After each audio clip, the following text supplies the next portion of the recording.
Set in the year 10191 AG, Dune depicts a known universe under the imperial rule of a Padishah emperor, Shaddam IV of the House Carino. It narrates the story of three prominent planets, i.e., ocean planet Caladan, desert planet Arrakis, or Dune, and GD Prime.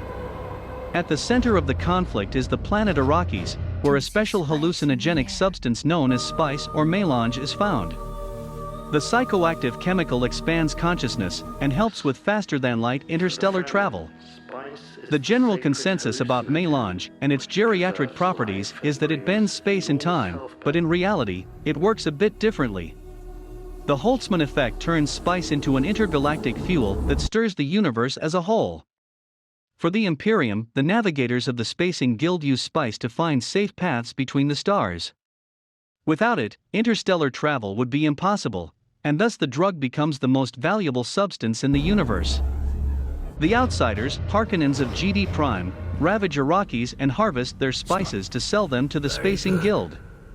By controlling spice production for 80 years, House Harkonnen became richer than the Emperor, and Arrakis warriors failed to free their lands. The war continues when, on a fortunate day, on the Emperor's command, Harkonnens leave the planet. The story begins on planet Caladan. The young prince, Paul Atreides, gets dreams as messages from deep consciousness. Lady Jessica, a concubine to Paul's father, Duke Leto, and a sister of Bene Gesserit, teaches her son, Paul, to practice the voice. A special power to control the human mind. Paul constantly dreams about natives of the planet Arrakis, called Freemen. Through visual films, Paul learns about their planet, the deep desert, and the giant sandworms, which the Freemen call Shai-Hulud. Long exposure to spice has given the Freeman tribe their distinguished blue eyes, also called the Eyes of Ibad. The Emperor's herald arrives at Caladan along with members of the Imperial Court, representatives of the Spacing Guild, and a sister of Bene Gesserit. At the Emperor's command, the Herald of the Change requests Duke Leto to control Arrakis and become its steward immediately. Duke Leto accepts the order and prepares his army to move to the planet Arrakis. In the Emperor's new order, Leto smells a ploy. He informs Paul that a political danger hovers over House Atreides. The great houses of the universe look to Atreides for leadership, and their trust has made the Emperor insecure. By taking Arrakis from Harkonnens and handing it to Atreides, he fuels a feud that will weaken both the houses. But if Atreides can make an alliance with the Freemen, they can overpower the Harkonnens and the Emperor and become the rulers of the known universe. Leto sends his loyal swordmaster, Duncan Idaho, to Arrakis to arrange a truce that will help them to cultivate desert power. But as soon as House Atreides reaches Arrakis, they find a deeper conspiracy. Will Paul be able to combat the Emperor's conspiracy against his people? Duke Leto already had an idea that the Emperor was conspiring against them. Lord Baron Vladimir Harkonnen of House Harkonnen, a sadistic nemesis of Atreides, told his nephew, Glossa Rabban, that the Emperor was a jealous man. He despised the rising voice of Atreides and wanted to crush it into pieces. When House Atreides arrived on Arrakis, Leto found that all the machines, harvesters, and the refinery were in shambles. The Harkonnens left ruins and pieces for them, and they had been set up to fail. But before Leto could understand the sinister ploy, Harkonnens, with the help of the Emperor's elite force, Sardaukar, attacked House Atreides on Arrakis. Baron Vladimir planted a mole, Dr. Wellington Yu, in Atreides' army. He kidnapped Yu's wife, Wanna, and threatened the physician to betray Atreides. Yu disabled the critical shield at night that made the Atreides stronghold defenseless against an upcoming Harkonnen attack. Inside the chambers, Yu poisoned Leto and helped Harkonnens to capture him. However, he had a bit of mortality left, and thus helped Lady Jessica, and Paul ran away. Yu even gave Leto a chance to take his revenge on the Baron. He replaced Leto's pegged tooth with a device filled with poisonous air. In Baron's private chamber, Baron ruthlessly killed Yu. When Baron tried to kill Leto, Leto triggered the poisonous gas, killing each and every being in the room except Baron. Leto's treacherous cousin survived the attack and ordered Rabban to eliminate Atreid's bloodline. The sisters of Bene Gesserit had physical and mental abilities that seemed magical to human beings. They stirred the politics of the Imperium from the shadows and believed in attaining a brighter future.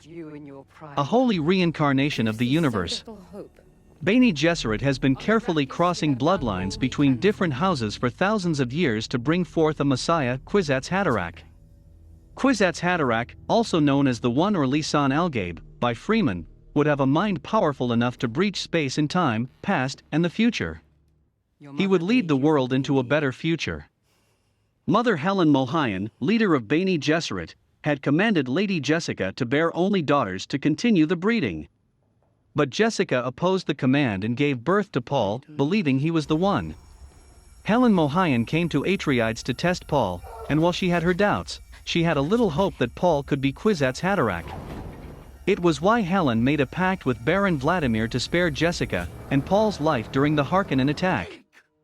When Paul came into contact with the psychoactive chemical, the spice of Arrakis, he heard a voice that called him Kwisatz Haderach.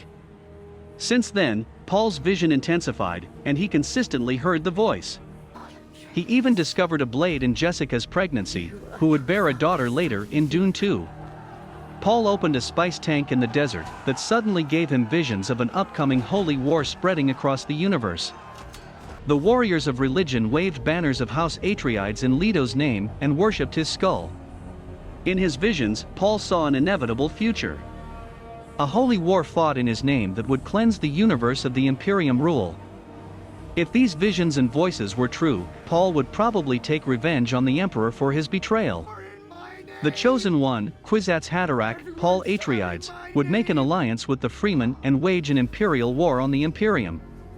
Paul would change the fate of the universe.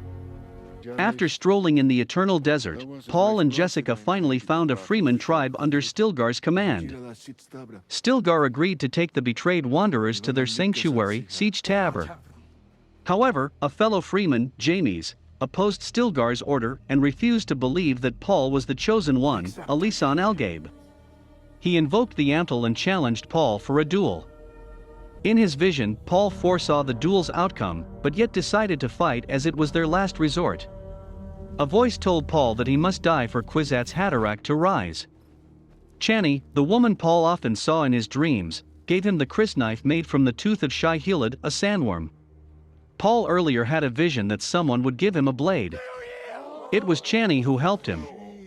In combat against James, Paul died, not literally but symbolically.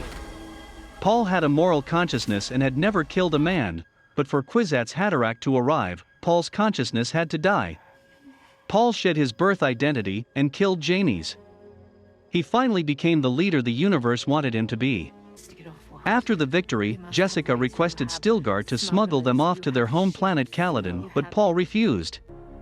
Paul informed Stilgar that his father came to Arrakis to unite their armies, and Paul would fulfill his father's wishes. His road led into the desert. Stilgar accompanied Paul and Jessica towards Sietch Tabr. On their way, Paul saw a Fremen riding Shai-Hulud, the sandworm.